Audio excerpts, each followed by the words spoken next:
Halo Sobat Juli Aset, kali ini kita akan membuat tiket permohonan penjualan bongkaran bangunan dengan tindak lanjut penghapusan. Setelah Anda login Ziman 2, kemudian aktifkan role sebagai analisa GER, lalu masuk ke modul pengelolaan, kemudian pilih menu permohonan pengelolaan.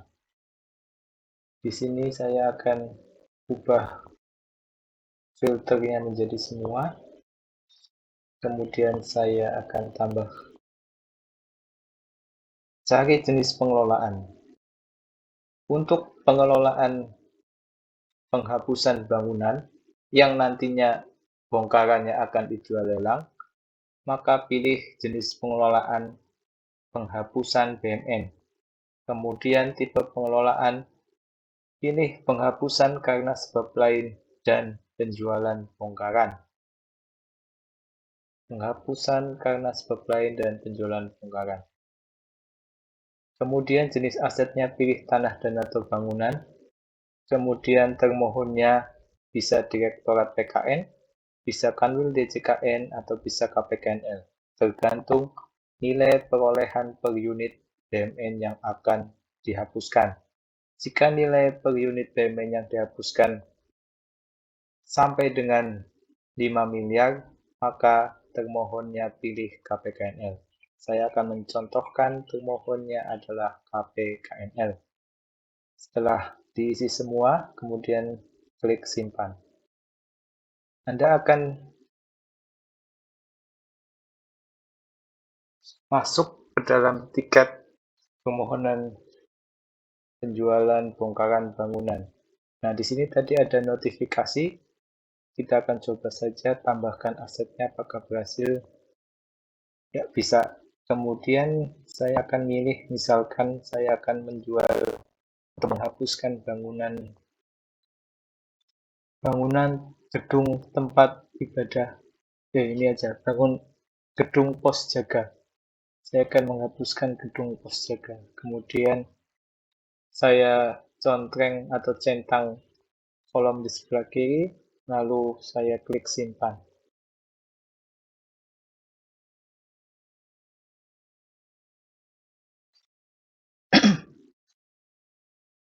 Ada muncul lagi message, kita tunggu. Ya, ternyata muncul. Setelah itu, setelah memilih BMN yang akan diajukan, kita klik di kode barangnya. Klik di sini, kemudian klik edit sini. Nilai permohonan, dalam kurung nilai limit penjualan bongkaran. Di sini diisi nilai usulan limit penjualan bongkaran yang diajukan oleh Satker Anda semuanya. Misalkan di sini saya mengajukan nilai limit sebesar 2 juta rupiah. Misalkan.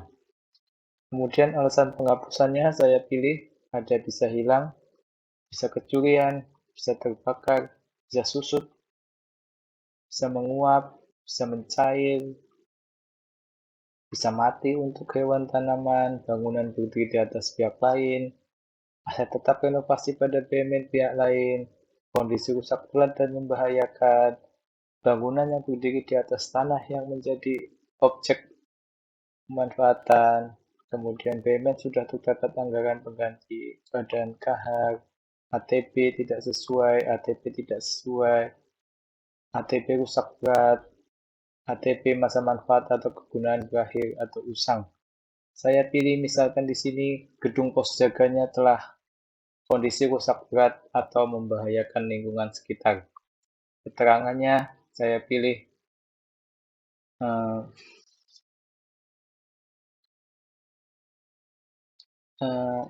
usulan nilai sesuai SPTJM nomor sekian. Usulan nilai limit.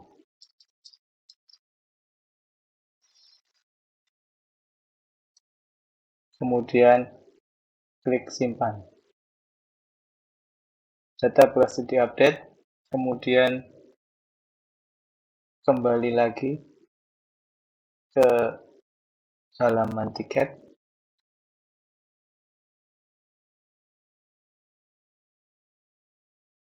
Lalu di sini ada tab kelengkapan dokumen, klik ini kemudian klik tambah kelengkapan dokumen. Di sini ada banyak pilihan jenis dokumen, ada surat permohonan, SPTJM, dokumen bukti kepemilikan, fotokopi perjanjian, surat keterangan dari instansi berwenang, surat keterangan instansi berwenang force majeure, surat pemberitahuan, surat keterangan mati untuk hewan, KIP, surat pembebasan TGR, dokumen lainnya. Nah, di sini Bapak Ibu harus mengisi dokumen yang mandatori. Mari kita isi. Yang pertama, surat permohonan. Ketikkan nomor surat permohonan dari kepala satker atau dari kuasa pengguna barang. Saya pilih S01, kemudian jabatannya karena menyesuaikan dengan jabatan kuasa pengguna barang di satker Anda semuanya. Di sini saya Sekretaris Pengadilan Agama Sumeneb. Kemudian perihalnya misalkan permohonan persetujuan penghapusan bangunan karena rusak berat.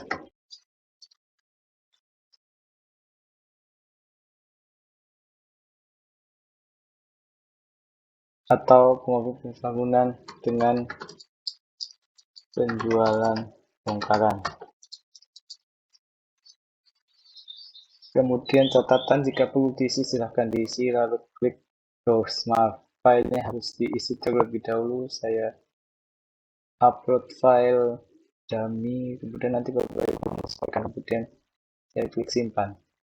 Tambahkan dokumen yang lain, SPTJM.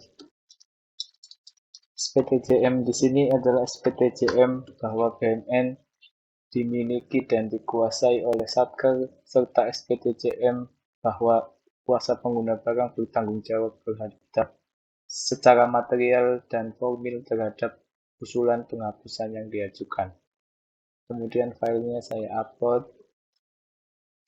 Kemudian catatan silakan diisi atau dikosongi. Kemudian saya tambah lagi. Yang mandatori adalah bukti kepemilikan.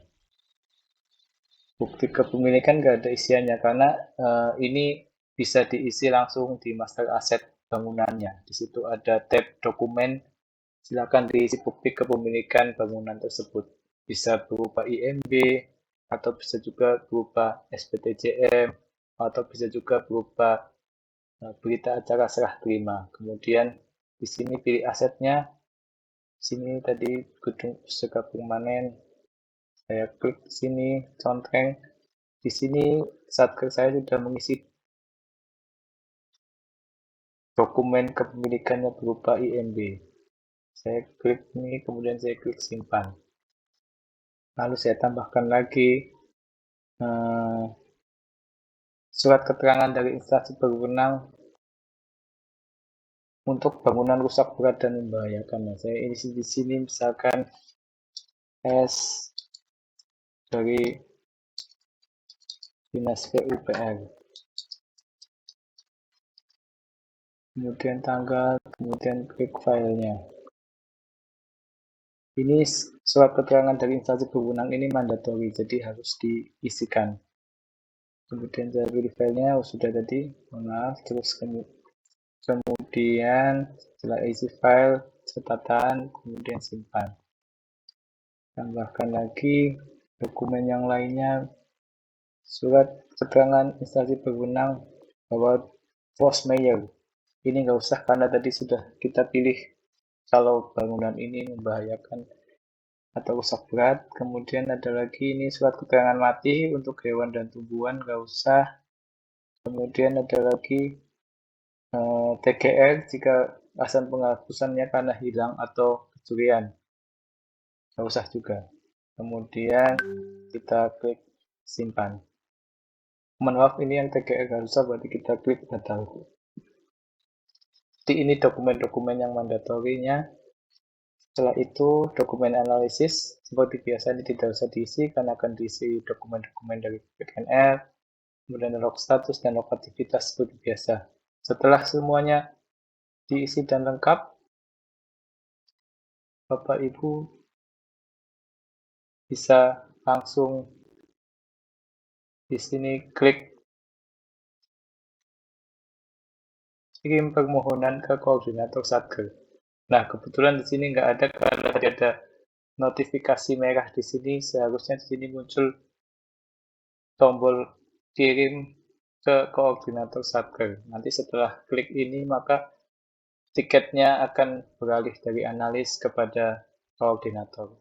Koordinator akan membuka, kemudian koordinator akan kirim ke supervisor Satker. Setelah diklik dari koordinator, tiketnya beralih ke supervisor, kemudian supervisor akan melihat dan mengoreksi, meneliti.